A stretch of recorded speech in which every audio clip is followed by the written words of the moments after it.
Hello दोस्तों, कैसे हो आप? आशा करता हूँ बहुत ही बढ़िया होगे। दोस्तों, पिछले 8 वीडियो में हमने यूजीसी नेट इकोनॉमिक्स दिसंबर 2023 से संबंधित प्रीवियस ईयर क्वेश्चन पेपर का जो है हल सहित व्याख्या किया है। यदि वह वीडियो आपने नहीं देखा है तो मेरे यूट्यूब चैनल जीत ज्ञान सागर में जाकर वह वीडियो आप देख सकते हैं। यदि वीडियो अच्छा लगे तो लाइक, शेयर और सब्सक्राइब करने के साथ साथ कमेंट करना भी न भूलें। दोस्तों, आज हम पुनः 10 प्रश्न प्रीवियस ईयर क्वेश्चन पेपर का जो है हल करने वाले हैं। तो आज का पहला प्रश्न है, किसने कहा था कि इच्छाओं से मुक्ति पाना ही आर्थिक समस्या होती है? तो दोस्तों, अर्थशास्त्र की 5 अलग अलग अर्थशास्त्रियों ने 5 अलग अलग तरह से क्या क्या है जी परिभाषाएं दिए हैं, जिसमें सबसे पहला आता है एडम स्मिथ ने धन संबंधी परिभाषाएं दिए हैं जी। दूसरा आपका मार्शल है, जिसने कल्याण संबंधी परिभाषा दिया है। तीसरे आपके रॉबिन्सन हैं, जिन्होंने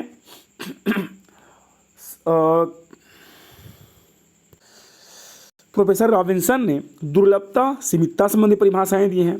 जबकि चौथा प्रोफेसर मेहता जो हैं, उन्होंने आवश्यकता विहीनता अर्थात इच्छाओं से मुक्ति पाना ही आर्थिक समस्या है संबंधित परिभाषा जो है दिया है। इसके साथ साथ हमारा जो 5वां है वो है आपका सैमुअल्सन, जिन्होंने विकास संबंधी परिभाषा जो है दिया है। तो इस तरह से हमारा पहला प्रश्न का सही आंसर हो जाएगा दूसरा, अर्थात इच्छाओं से मुक्ति पाना ही आर्थिक समस्या है। ये कहना है प्रोफेसर जेके मेहता का। दोस्तों, आज का दूसरा प्रश्न, अर्थशास्त्र के अध्ययन की आगमन रीति का श्रेय जो है किसे दिया जाता है? तो दोस्तों, आगमन रीति का श्रेय जो है जर्मनी के ऐतिहासिक विचारधारा को दिया जाता है। आगमन रीति का प्रारंभ जो निगमन रीति थी, उस निगमन रीति के दोषों के प्रतिक्रिया के रूप में जर्मन के जो अर्थशास्त्री थे, ऐतिहासिक अर्थशास्त्री थे, ऐतिहासिक स्कूल में जो उन्होंने दिया है। इसका प्रारंभ किया था रोसर ने। इसका प्रारंभ किसने किया था जी? तो इसका प्रारंभ किया था दोस्तों रोसर ने, और उन्होंने अपनी पुस्तक का नाम था राजनीतिक अर्थशास्त्र, जो आया था 1854 में। ठीक है, क्या नाम था? राजनीतिक अर्थशास्त्र, और ये आया था आपका 1854 में। यहीं से जो है आगमन रीति का जो है प्रारंभ होता है। अर्थात दूसरा प्रश्न का हमारा सही आंसर हो जाएगा जर्मनी की ऐतिहासिक विचारधारा। अगला प्रश्न अर्थात तीसरा प्रश्न है हमारा, सामान्य आर्थिक संतुलन निम्नलिखित में से किस समस्या से संबंधित है?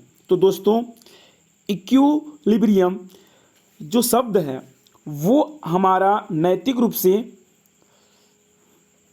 सामान्य आर्थिक संतुलन निम्नलिखित में से किस समस्या से संबंधित नहीं है? तो हमारा अस्तित्व समस्या, स्थिरता समस्या और एकलता समस्या जो है सामान्य आर्थिक संतुलन संबंधित है। जबकि नैतिक रूप से खतरनाक समस्या जो है हमारा आर्थिक संतुलन संबंधित नहीं है। ठीक है, इक्विलिब्रियम जिसका अर्थ सामान्य संतुलन होता है, ये जो है भौतिकी शास्त्र से लिया गया है। अगला प्रश्न है हमारा, साम्य एक स्थिति है जहां पर एक उपभोक्ता अधिकतम संतुष्टि प्राप्त करना चाहता है। सही है ना? क्योंकि एक उपभोक्ता जो है उस स्थिति में अधिकतम प्राप्त होता है जहां पे उसकी उपयोगिता और उसकी वस्तु कीमत दोनों क्या होते हैं जी? बराबर होते हैं। तो इस तरह से पहला हमारा क्या हो जाएगा? सही हो जाएगा। दूसरा, एक उपभोक्ता उत्पादक अधिकतम लाभ प्राप्त करना चाहता है। ठीक है, ये भी सही है जी, क्योंकि संतुलन जो है उस स्थिति में होता है जहां पर उत्पादक जो है अपने लाभ को क्या करना चाहता है? अधिक करना चाहता है। जबकि एक फार्म अधिकतम उत्पादन प्राप्त करता है, ये भी हमारा किससे संबंधित है? साम्य संबंधित है। इस तरह से इसका सही आंसर हो जाएगा उपयुक्त सभी। इस तरह से आपका साम्य एक स्थिति है जहां पर एक उपभोक्ता अधिकतम संतुष्टि प्राप्त करना चाहता है, एक उत्पादक अधिकतम लाभ प्राप्त करना चाहता है, और एक फर्म जो है अपनी उत्पादन को जो है क्या करना चाहता है जी? अधिकतम करना चाहता है। इन तीनों पर जो है साम्य क्या होता है जी? लागू होता है। आज का 5वां प्रश्न है, यदि मांग वक्र की आवृत्ति आयताकार अतिपरवलय अर्थात रेक्टेंगुलर हाइपरबोला है तो मूल्य प्रतिस्थापना का मान क्या होगा। ठीक है, यदि मांग वक्र जो है कुछ इस तरह से होता है जी, अर्थात बाएं से दाएं नीचे की ओर झुका हुआ होता है, तो ऐसी स्थिति में जो हमारा मांग वक्र होता है वो होता है 1 के बराबर, है ना, अर्थात ई पी इक्वल टू क्या होता है जी, 1 के बराबर होता है। जबकि आपका जो है पूर्णतः लोचदार कब होगा, जब आपका जो है ये क्या होता है, मांग कीमत लोच ई पी बराबर क्या होता है जी, अनंत होता है। जबकि पूर्णतः बेलोचदार जो होता है वो कब होता है जी, जब मांग की आय लोच जो है क्या होती है, कीमत लोच 0 होती है, अर्थात ई पी बराबर क्या होता है, 0 होता है। उस स्थिति में कीमत लोच जो है क्या होता है, पूर्णतः बेलोचदार होता है। तो इस तरह से जब मांग की कीमत, मांग वक्र जो है आवृत्ति आयताकार अतिप्रबल है अर्थात रेक्टेंगुलर हाइपरबोला होता है, तो उस स्थिति में मांग की लोच जो है वो क्या होगी, इकाई के बराबर होती है, इकाई लोचदार के बराबर होती है। अगला प्रश्न है हमारा अर्थशास्त्र प्रारंभिक तौर पर अध्ययन करता है। तो दोस्तों अर्थशास्त्र प्रारंभिक तौर पर धन का जो है क्या करता है जी, अध्ययन करता है। अगला प्रश्न है हमारा हाल ही के वर्षों में भारतीय अर्थव्यवस्था की किस क्षेत्र में अपेक्षाकृत अधिक मात्रा में वृद्धि हुई है। तो दोस्तों हाल के वर्षों में भारतीय अर्थव्यवस्था में जो तृतीय क्षेत्र है ना, तृतीय क्षेत्र में जो है लगातार क्या होती जा रही है जी, वृद्धि होती जा रही है। जहां प्राथमिक क्षेत्र अर्थात कृषि का जो योगदान है वो 3.9% है, जबकि उद्योग क्षेत्र का योगदान कितना है जी, 8.2% के आसपास है।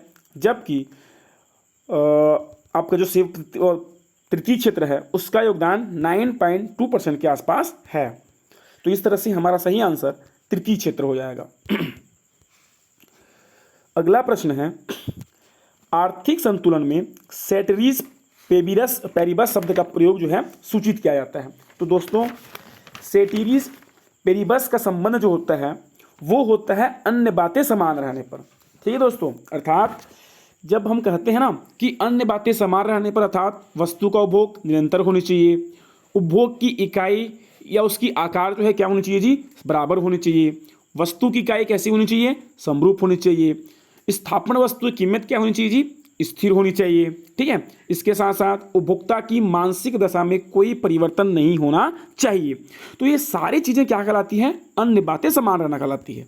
तो इस तरह से सेटरीज पेरिबस शब्द का आशय जो होता है वो होता है आपका अन्य बातें समान रहने पर, अर्थात उपभोक्ता की आय, लोगों की रुचि, स्थापन वस्तु कीमतें, उपभोग की गई इकाई जो है आकार बराबर होना चाहिए, उपभोग जो है क्या होना चाहिए, निरंतर होना चाहिए। ये सारी चीज़ें क्या कहलाती हैं, अन्य बातें समान रहने पर कहलाती है।